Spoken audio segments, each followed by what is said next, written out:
Hello again. I had a request to do a lesson on this old country favourite, Tennessee Waltz. Now this song brings us back 3/4 of a century. It was a huge hit for Patti Page back in 1950, so it really has stood the test of time.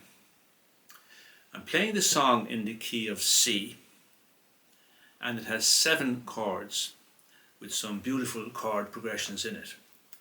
And I've also included a video where I play the song in the key of G. The chord progressions work equally as well in that key, and it's also a great, it's a slow 3/4 time, so it's a great song to practice a technique called pick-strum, where we do a pick, strum, strum, but more of that later. In the key of C, the chords we're looking at are as follows: C major, C7, F major, A7, D7, G major, and also E7. There's one other chord, and this is optional whether you want to use this one or not, but it's C major 7, simply played by the C major chord and remove first finger.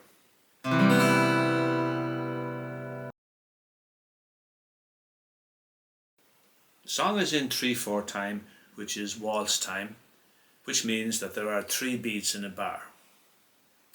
So the technique I'm using for this is, as I mentioned earlier, a pick, strum, strum. I pick the first beat, the first note, with my plectrum, with a down pick, followed by 2 strums. That's for the C chord. Pick, strum, strum. 1, 2, 3. Now, how do you know which string to pick for the one beat? The note you pick is the note that gives the chord its name. So in the case of C major, the chord is as follows. The note here on the 5th string, played with my 3rd finger, that note is C. So that's the note you pick as the one beat. So it's 1, 2, 3. That's going to take a little bit of practice because you've got to pick between the 6th and the 4th strings with a down pick, just a short pick followed by 2 strums, and concentrate the strums on strings 4 to 1. So for C7, that's the fingering for C7. C again is the root note that gives the chord its name, same note you pick for as the root note.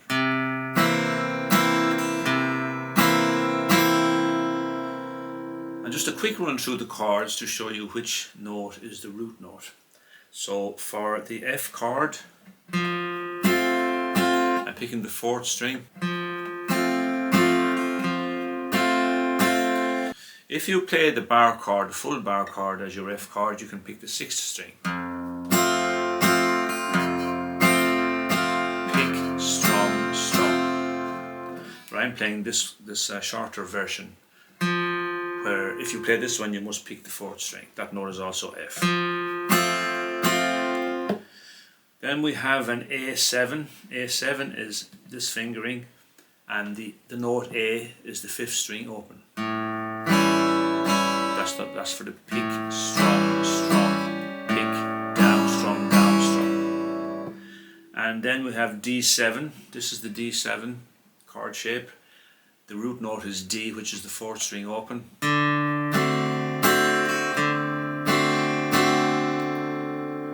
And we have G major.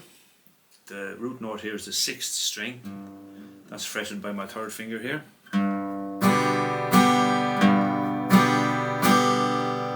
And E7 is the last one that we look at, I think, and that's this fingering. The root note is E, which is the 6th string open, that note is E.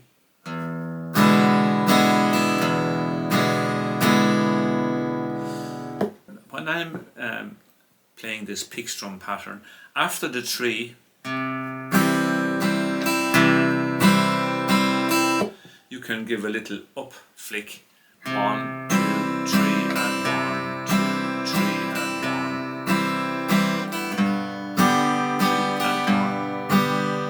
1. Again, that's optional, but work on your accuracy here to get that pick on the 1 beat accurate.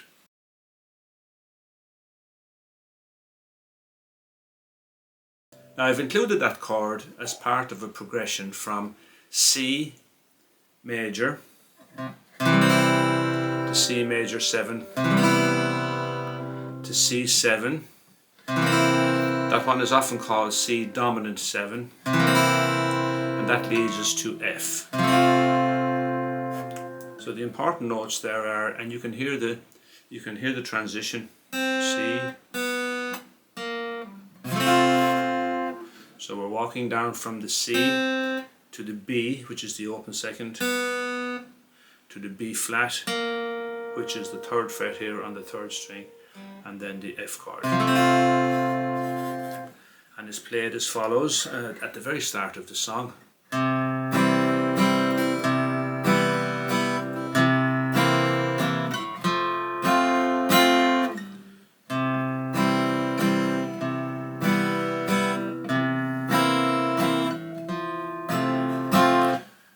Now if you find that a little bit fussy and you'd prefer to leave it out, just play the C chord twice. C7 then, and F. If you want to use that chord, that major 7 chord in the key of G, as I played earlier, this is how you would do it. That's the G major chord. So this time we're going to walk down from the G note, 3rd fret, 1st string. That's the F sharp, 2nd fret, 1st string. F, 1st fret, 1st string, and then brings you into C. And I'm playing it as follows. So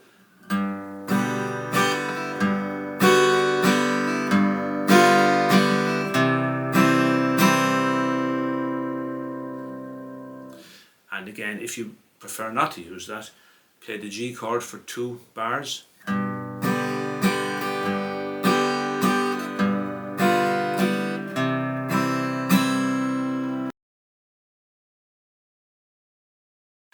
If you find that pick strum difficult, just work on a more simple basic 3/4 strum pattern where we have 3 down strums, 1, 2, 3, 1, 2, 3. But just for a little bit of variety, play an up flick, an up strum after the 3 beat. 1, 2, 3, and 1, 2, 3, and 1, 2, 3, and 1, 2, 3, and